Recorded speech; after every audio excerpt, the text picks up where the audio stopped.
I'm Dr. Kavitha Yadav, Assistant Professor in Government First Grade College, Rajajinagar.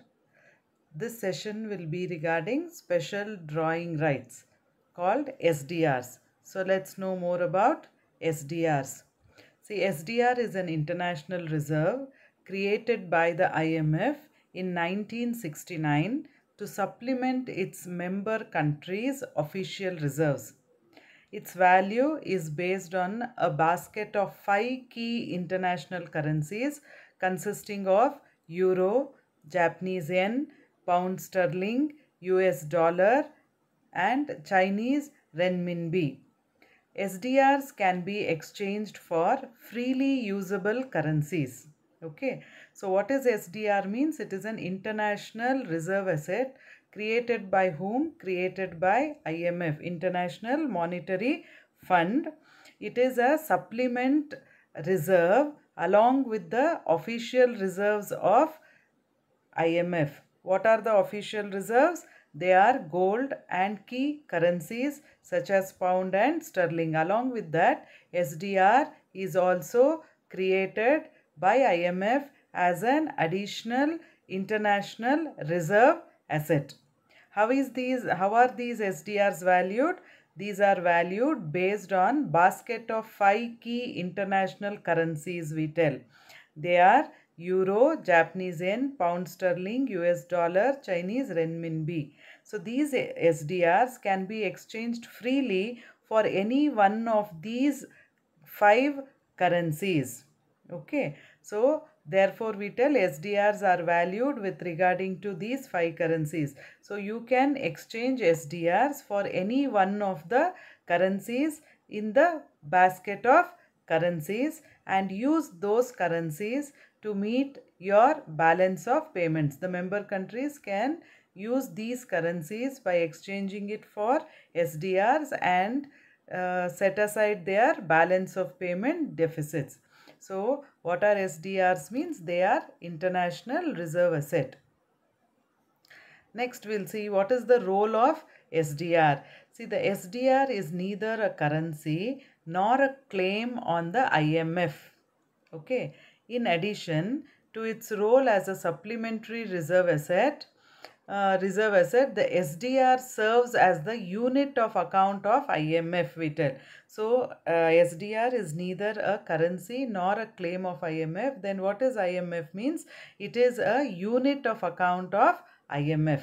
Okay, then it is a potential claim on the freely usable currencies of IMF members. So this SDR can claim to be freely exchanged for 5 currencies mentioned by IMF. So they can be freely convertible with exchange of 5 currencies to SDRs. Then the countries have to pay interest on the allocations of SDRs. Interest is paid by the IMF on the number of holdings of SDRs by the countries. If both allocation and holding is the same, then the interest neither has to be paid nor received and the balance is zero, we tell. Here one point has to be noted. SDRs are interest bearing reserve asset. Okay. So SDRs are created by IMF and it will be allotted also by IMF to all the member countries on the basis of their quota in IMF. Once it is allocated, the member countries have to pay interest to IMF on the number of allocation of SDRs to the member country. For example, for India, if 100 SDRs are allocated, on 100 SDRs, India has to pay interest to IMF. Next, the IMF will also pay interest to the number of SDR holdings by the member countries, they tell. Now, SDR allocated for India is 100. Suppose India holds 100 SDRs. There is no change in their holdings. They have neither sold nor they have purchased. Means the SDR holding will be the same as that of the allocation. So how much is allocated? 100 is allocated. How much India is holding SDRs? 100 SDRs are the holdings of India. So for the holdings of SDRs, IMF will pay interest. So 100 is on 100 SDRs, India had to pay interest to IMF, and on 100 holdings, IMF had to pay interest to India. So since both are the same, the interest will be 0. There will be no payment nor there will be no receipt with regarding to interest of SDRs. Okay, next. But if the holdings of SDR change by purchase of additional SDR, then the country should receive interest, and if the country sells the SDR and the holdings reduces, it has to pay interest, they tell. Suppose the holdings of India increases by 10, when will increase by 10 when they go for purchase of 10 SDRs. So if India purchase 10 SDRs, their holding will become 110. So on holding, who should pay interest? The IMF has to pay interest. How much they have allocated? 100. How much India has increased its holding? By 10. So on 10 SDRs, interest will be paid by IMF to India. But suppose India sells SDRs, 10 number of SDRs is sold by India, then its holdings will reduce from 100 to 90. It's reduced by 10 SDRs. So on that 10 SDRs, interest has to be paid to IMF from India. So this way, the interest cycle or interest payments on SDRs take place. Okay. Next, we will know what are the features of SDRs. See, SDRs features are listed here. First, additional reserve asset. SDRs will act as an additional reserve asset in IMF. See, the traditional assets of IMF are gold and key currencies. The key currencies are the sterling and the pound. So, SDRs are acting as a additional reserve asset for international payments in IMF. Next, checkbook currency. We all know by producing checks, we can get the check converted into cash. So we give checks and we get cash instead of check. Likewise, SDRs also can be exchanged in the form of coupons. So SDR coupons can be produced, and in turn, one of the 5 currencies mentioned as basket of currencies can be exchanged, and that currency can be used for international payments. So SDR coupons will be given, and instead one of the 5 currencies can be exchanged. So it is called as checkbook currency. Then transferable asset. SDRs are transferable asset. From one nation to another, SDRs can be exchanged and transferred. It's got the nature of transferability. So one country can give SDR and get another country's currency. So what happens? The SDR is transferred from one country to another. The other country too can sell that SDR to one of the other countries, and like this, transferability of SDRs takes place. It is transferable in nature. Next, backing of SDRs we tell.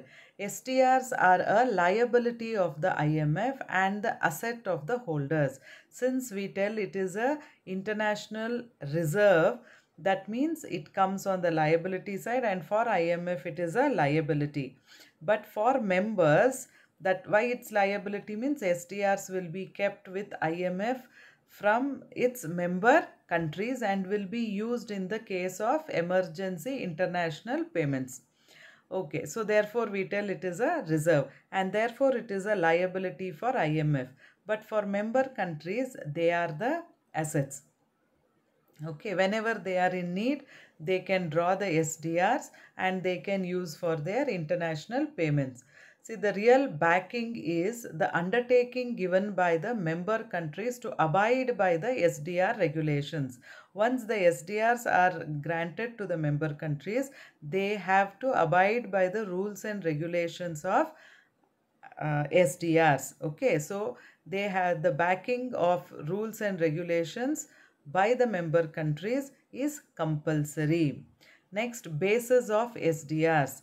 See, on what basis SDRs are allocated to the member countries of IMF means on the basis of their quota, the SDRs are distributed or allocated to the member countries of IMF. Next, allocation of SDRs. Okay, allocation is done. Okay, basis of SDRs means SDR is based on the fundamental principle of credit creation in the banking system. Okay, to increase liquidity, liquidity and to bring in the principle of credit creation in international market, SDRs were introduced. Okay, so the basis of SDRs is fundamental principle of credit creation, and it has increased the world's monetary reserves. It has brought liquidity and it has increased world's monetary reserves. Okay, that you can write for basis of SDRs. For allocation of SDRs, as I have already mentioned, it will be allocated on the basis of quota of the member countries in IMF. Then special drawing account. See, under the changed rules, the IMF maintains two separate accounts. One is the general account, another is the SDR account. In general account, it deals with the general transactions of the IMF relating to quotas, subscriptions, ordinary drawings, etc. The second account is the special drawings account. Here it deals with SDR transactions only. The SDRs are created as a percentage of the existing resources. Okay. Then we tell SDRs as paper gold too. Why? Because initially the SDRs were valued in the terms of gold. The SDRs were valued in the terms of gold. Since it was valued in the terms of gold, we also call it as paper gold. But since 1974, the SDR has been valued on the basis of currency basket. Okay. Earlier, it was valued on the basis of gold, and therefore it was called as paper gold. Then interest bearing asset. We already know that the SDRs are interest bearing assets. The interest on allocation of SDRs should be paid by the member countries to IMF, and the interest on the holdings of SDR of member countries, with regarding to the holdings, the interest has to be paid by the IMF to its member countries. Then use of SDRs. See, ordinarily a country can use of SDR. Under the SDR scheme, the participating countries will use SDR to meet their balance of payment requirements or to improve their adverse reverse positions. See, when SDRs are used means whenever the member country want to make international payments in currencies, in other countries' currencies, so then what they can do is they can sell the SDR. Suppose they want to make, suppose one of the member countries want to make payment to an importer in pounds. So then SDRs can be sold and pound can be got, and through that pounds international payments can be done. SDRs are also used to reduce the balance of payment deficits in international arena by member countries. Okay.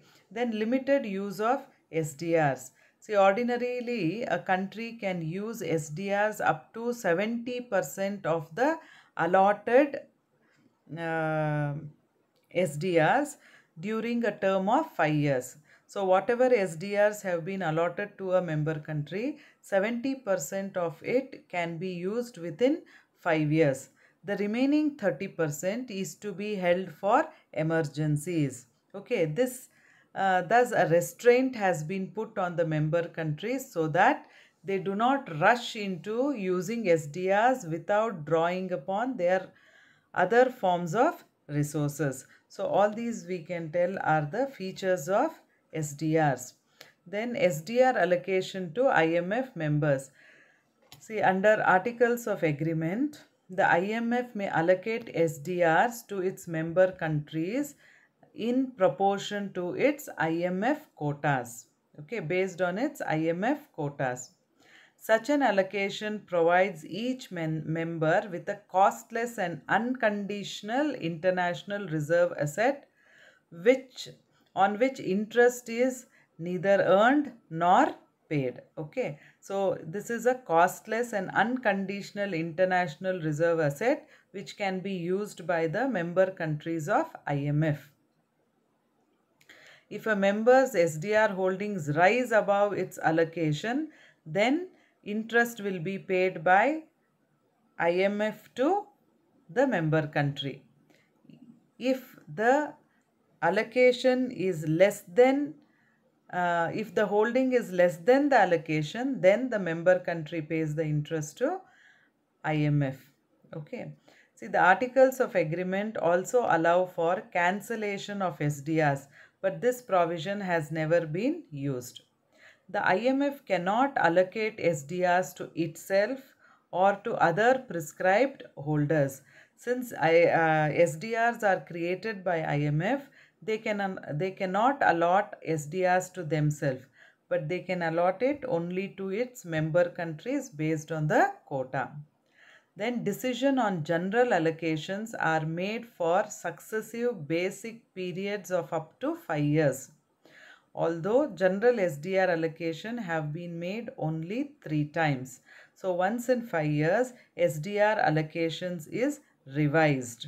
Okay, but until now only 3 times the SDR allocations have been reviewed and revised. Okay, then buying and selling of SDRs. IMF members often need to buy SDRs to discharge obligations to the IMF, or they may wish to sell SDRs in order to adjust the composition of their reserve.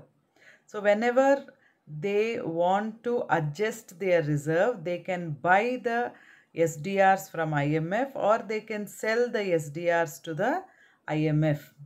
Next, the IMF may act as an intermediary between members and the prescribed holders to ensure that SDRs can be exchanged for freely usable currencies. See, the IMF cannot allot SDRs for themselves, but they can act as an intermediary between two countries with regarding to buying and selling of SDRs. The SDR market has functioned through voluntary trading arrangements. So here what type of trading takes place means with regarding to SDRs, voluntary trading arrangements takes place. Whichever country wants to buy currency of another country, whichever currency they want to buy, they can sell the SDRs and get it to their country and make their international payment arrangements. There is no compulsion from IMF with regarding to purchase of currencies or purchase or selling of SDRs. There is no compulsion. It is a voluntary trading arrangements done by different member countries.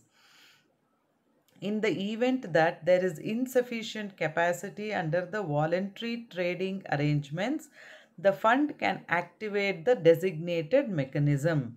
Suppose some of the underdeveloped countries are not finding right countries platform to sell their SDRs, then the IMF can come into the picture and design a mechanism which will help the country to sell the SDRs and get the currency required by it. Okay, whenever there is some problem for the countries to find right currency countries or to find a platform to buy or sell SDRs, then IMF will interfere and set a mechanism with the help of which the um, um, developing countries or underdeveloped countries can buy and sell the SDRs. Under this mechanism, members with sufficiently strong external positions are designated by the fund to buy SDRs with freely usable currencies up to certain amounts from members with weak external positions. As I told you, in this mechanism, weak external position countries will be helped by IMF by finding a strong external position country, with the help of which the weak external position country can exchange the currencies for SDRs. Okay, so this arrangement serves as a backstop to guarantee the liquidity and the reserve asset character of the SDR. So wherever there is difficulty in buying and selling of SDR, IMF will interfere, create a mechanism, act as an intermediary, and helps the member countries in exchange of SDRs, and tries to bring the character feature of liquidity with regarding to SDRs. Okay, so all these are some of the important information you should know with regarding to SDRs. Thank you.